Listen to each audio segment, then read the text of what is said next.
Voice, आज की आवाज।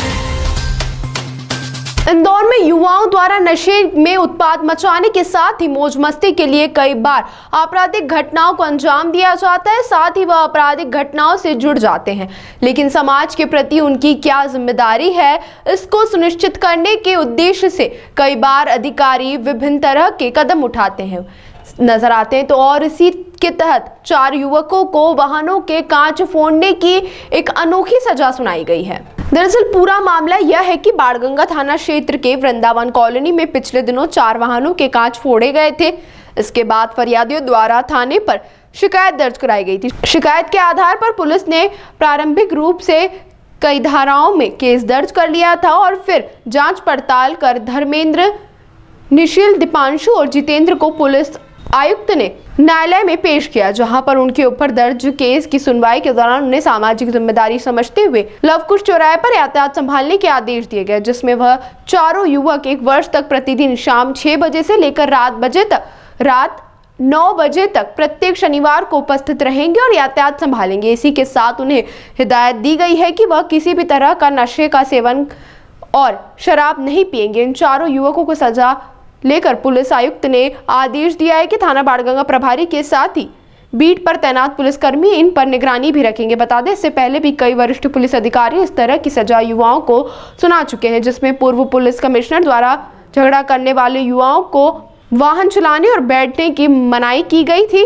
तो वहीं कुछ युवाओं द्वारा निरंजनपुर में की गई गाड़ी में तोड़फोड़ के बाद उन्हें थाने पर हाजिरी देने के साथ ही थाने पर रोजाना 2 घंटे तक सेवा देने के आदेश दिए गए थे। इस तरह की अनोखी सजा पाकर युवाओं में काफी बदलाव देखा गया और उनमें केवल सामाजिक जिम्मेदारी का भाव उत्पन्न करने के उद्देश्य से ही यह सजा सुनाई गई थी, जो कि कारगर सिद्ध हुई है।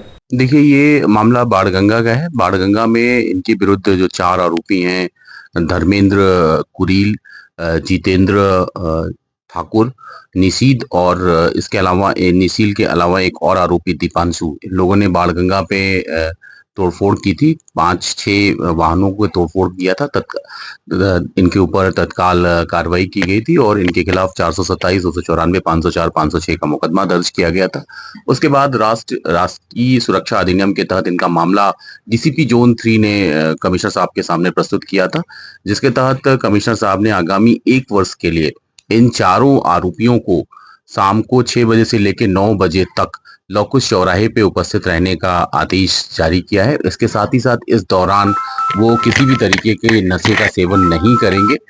साथ में ये पाबंद किया गया है कि जो थाना प्रभारी हैं और जो बीट प्रभारी हैं वो इनको चेक भी करेंगे।